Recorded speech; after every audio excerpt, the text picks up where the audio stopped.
So it's for people in recovery from addiction or other like life controlling issues, and it's for them to kind of learn how to maintain their recovery, because kind of recovering or kind of being abstinent is the first part of it, but this is about maintaining it.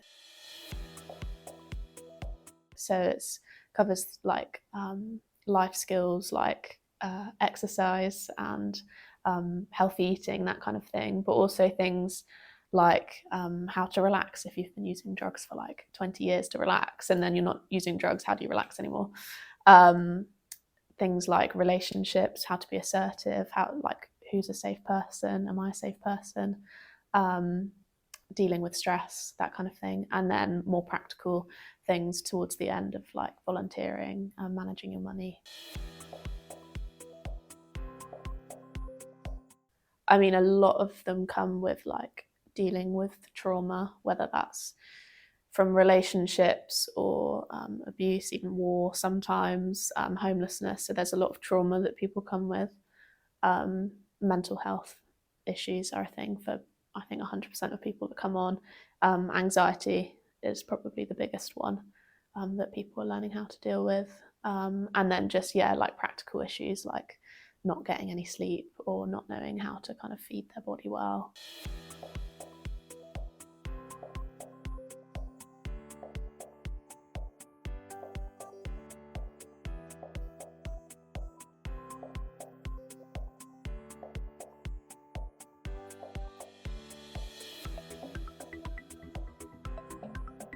There's a guy from the first ever course that I did who was quite quiet and quite shy, but it was like a little breakthrough moment or a little light bulb moment after every session. And he wouldn't make a big thing about it, but he'd come back the next week and kind of share a bit about what he'd done. And so it's just so many little things that for most people, I think, would be like, it's not a big deal. But actually to see him making that progress like consistently every week was so nice. And then we didn't see him for a few months, but he came back, and I'm kind of working with him now on some sort of move on plans and what things can he do next to kind of use his time well, like courses and volunteering. So yeah, he's just like, the transformation from when I first met him to now is just amazing. So it's just such a nice example of how like the small changes really make a massive difference. What was fun about the life course? The people in the life course is the fun thing about the life course. So there were some characters that I saw myself in. There were some characters that I guess ways of being that I didn't really have much experience with, people with wildly different personalities. So that was interesting. That was engaging. I do like the fact that it always felt like there was somebody, and there was in fact somebody always there if you were struggling with something. There was support there.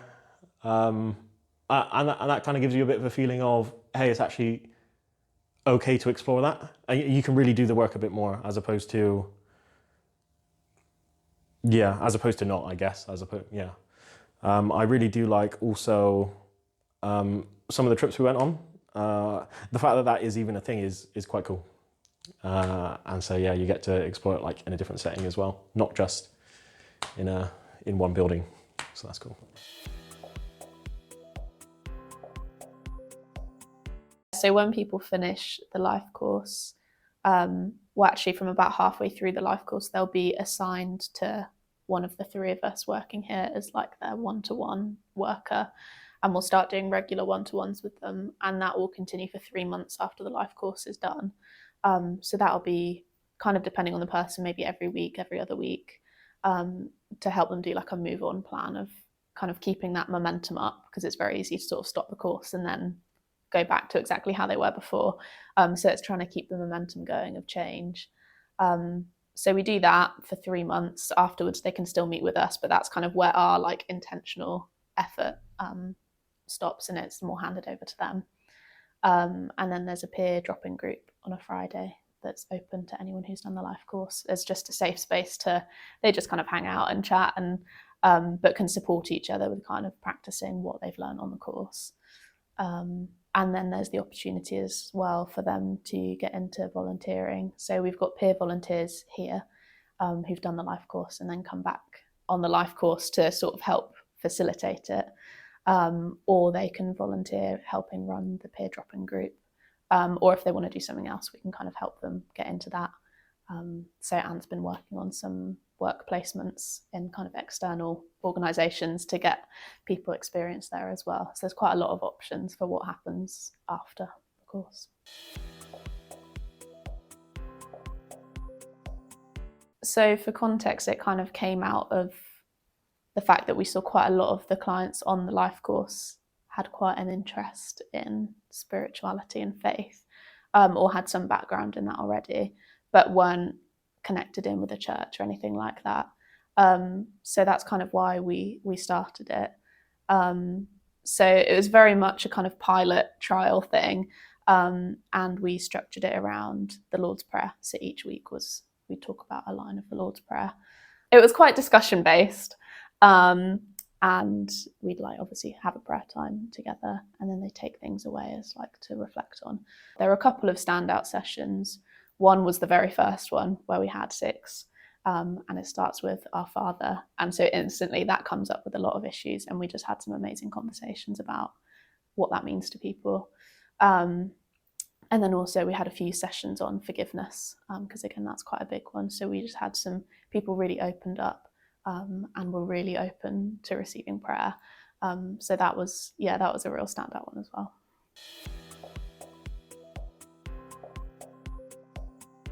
I think that's what I find particularly difficult about this, is that you can kind of give your all into a session and just give them encouragement and motivation, empowering them, but I'm seeing them for 2 hours twice a week, and so all of the other time is completely left to them, and you've got no control over what happens outside of this room.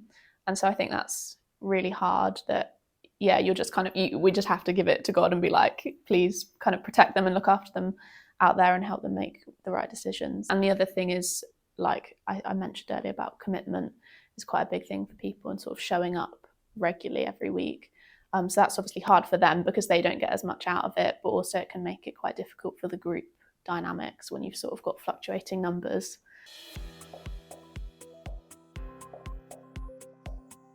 For participants, I think that we get the right people at the right time. I think this job makes you realise that it doesn't take a lot for things to change really quickly, and so the timing of people coming onto the course is really important, that they're in the right place, and they've got the right support around them, and just the right people. So I think that's a big prayer point, is that we get the right people on at the right time for them, and we get enough of them. I think we often talk about fruit that will last, and so that's what we want from this, is that it's not just a tick box, or we're not just trying to keep people busy with something good to do for a few months. We want actual transformation that will last, and even if we don't get to see what that looks like in the future, that's what we want. And so I think just praying for that for them would be great. Also our work placements, we're still trying to get those set up. That's part of that long-lasting change.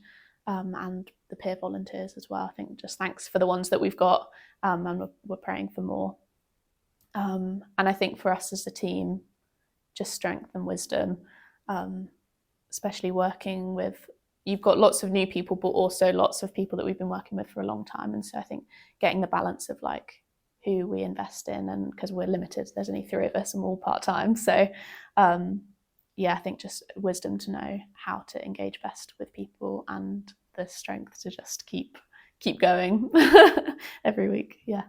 If your experience is anything like mine, then everyone's here to do the best for you.